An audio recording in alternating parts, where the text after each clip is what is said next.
pag-ayos sa mga sakit.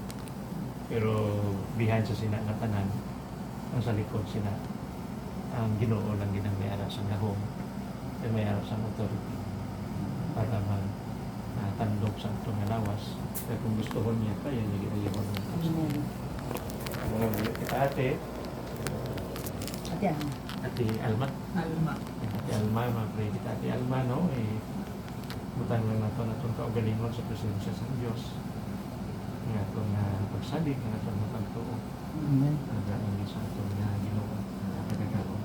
Let's pray, no? Let's come to the Lord in prayer. Our most gracious God and our loving Heavenly Father, we humbly come before your presence at this moment,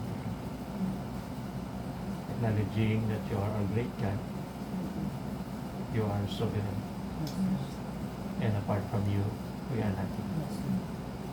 Wala mangit kami Ginoo kung wala ka sa aming kinabuhi. Wala gid kami sing sarang may mahimo kung sa amon lang kaugalingon. Ang mga sitwasyon na subong ni Lord, hindi man hapos para sa amin. Pero nagapakita ini isang realidad kung ano kami, ang klase nga tao na imo tinuga. Vulnerable, weak ang among lawas, subject kami Ginoo sa mga balatian. Nagapakita ini nga in the long run sa among kinabuhi, nag-deteriorate ang among nalawas Ginoo. And we believe that this is part of life. Yes. This is part of our creation. Gusto mo ipakita Ginoo na kinahanglan ka din namon sa among kinabuhi. Kaya magabot din sa punto sa among life na ma-realize namon nga kinahanglan ka din namon. Kaya ikaw lang din ang Diyos na pwede namon lapitan. Kaya pwede Ginoo makahatag sa alibyo sa among mga among nalawas sa among ginabatya. Adlaw-adlaw sa among mga kinabuhi. Ari kami sa siningation Ginoo, ikapalapit nila sa iyo.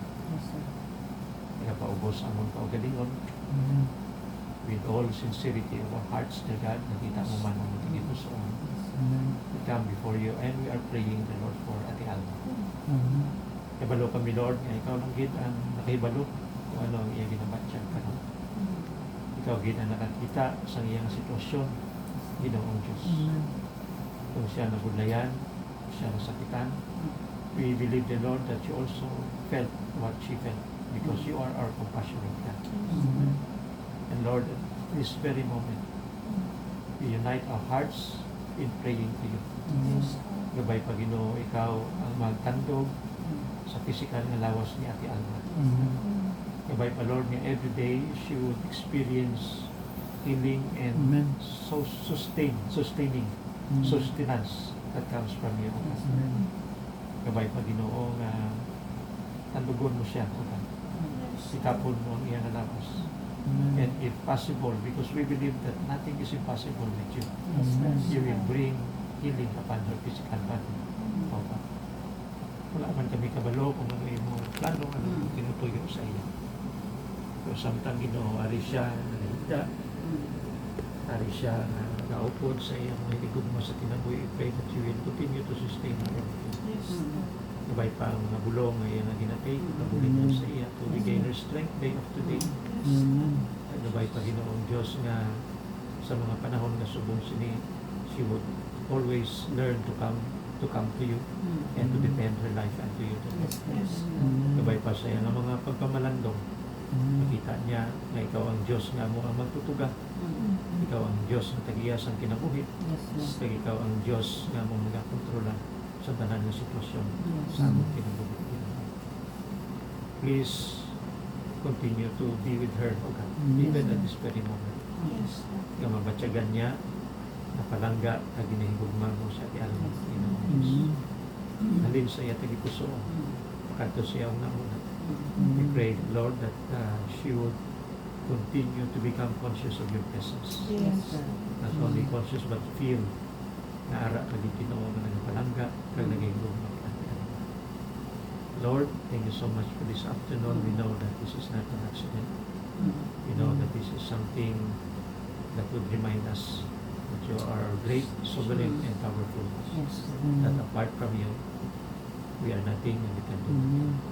Thank you for this afternoon. We pray also for your continuous guidance bisan sa mga tao na nag-atipan yan.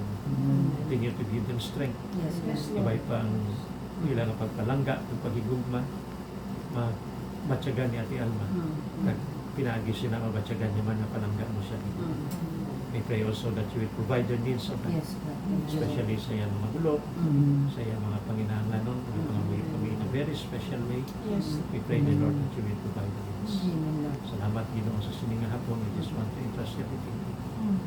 In the name of our Lord Jesus Christ, we pray. Amen. Amen. Matulog ka tayo. God bless. Tawa ni Pastor. Amon di Pastor ni. Di sa simbahan sa Mikmin. Dari sa Mikmin si Pastor ni. Daan ka di simbahan ko. Te,